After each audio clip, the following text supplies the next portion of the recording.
ലോകത്തിൻ്റെ ആവശ്യങ്ങൾക്കായി ജീവിക്കുന്ന നാം അതിൻ്റെ പൂർത്തീകരണത്തിനായി നെത്തോട്ടമോടുന്ന നമ്മോട് ലൂക്കാ സുവിശേഷകൻ നിത്യജീവിതത്തെക്കുറിച്ചും സ്വർഗരാജ്യത്തിൻ്റെ മഹിമയെക്കുറിച്ചും പറഞ്ഞു വയ്ക്കുന്നു.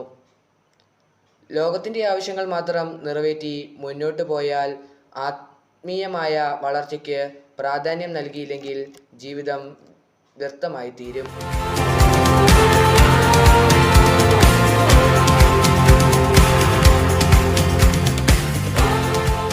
നാമത്തിൽ നിങ്ങൾ എന്നോട് എന്തെങ്കിലും ചോദിച്ചാൽ ഞാനത് ചെയ്തു തരും.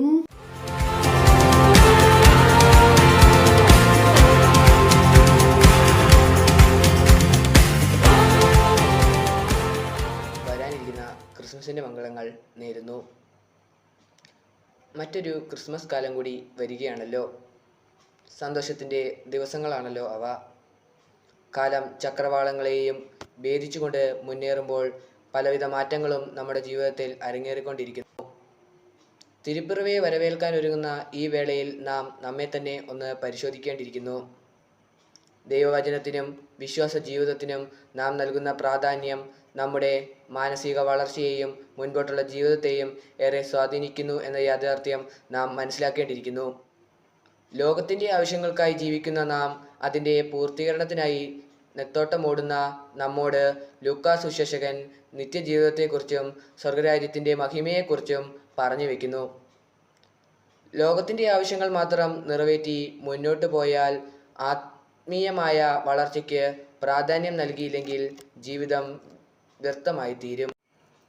വിശ്വാസികളുടെ പിതാവായി ക്രിസ്തീയ സമൂഹം അബ്രാഹത്തെ വാഴ്ത്തുമ്പോൾ നാം മനസ്സിലാക്കേണ്ട ഒരു കാര്യമുണ്ട്. എത്രമാത്രം അന്ധവും ആഴമേറിയതുമായിരുന്നു അബ്രാഹത്തിൻ്റെ വിശ്വാസമെന്ന് പൂർണ്ണതയിൽ നാം മനസ്സിലാക്കണം. പ്രത്യാശിക്കുന്നവ ലഭിക്കുമെന്ന ഉറപ്പും കാണപ്പെടാത്തവ ഉണ്ട് എന്നുള്ള ബോധ്യവുമാണ് വിശ്വാസം. അത് വാചകങ്ങളിലൂടെയും തൻ്റെ ജീവിതത്തിലൂടെയും പ്രാവർത്തികമാക്കിയ വ്യക്തിയാണ് അബ്രാഹാം. നാം മാതൃകയാക്കേണ്ട വ്യക്തി കൂടിയാണ് അബ്രാഹാം. അതിനായി നമുക്ക് ശ്രമിക്കാം. ചെറിയ ചെറിയ കാര്യങ്ങളിൽ പോലും വിശ്വസ്തത നിലനിർത്തി ജീവിക്കാൻ നമുക്ക് ശ്രമിക്കണം. നോമ്പിലൂടെയും പ്രാർത്ഥനയിലൂടെയും നമുക്ക് ക്രിസ്തുമസിനായി ഒരുങ്ങാം. ആഗതമായിക്കൊണ്ടിരിക്കുന്ന ക്രിസ്മസിൻ്റെ മംഗളങ്ങൾ ഒരിക്കൽ കൂടി നേർന്നുകൊണ്ട് നിർത്തുന്നു. നന്ദി.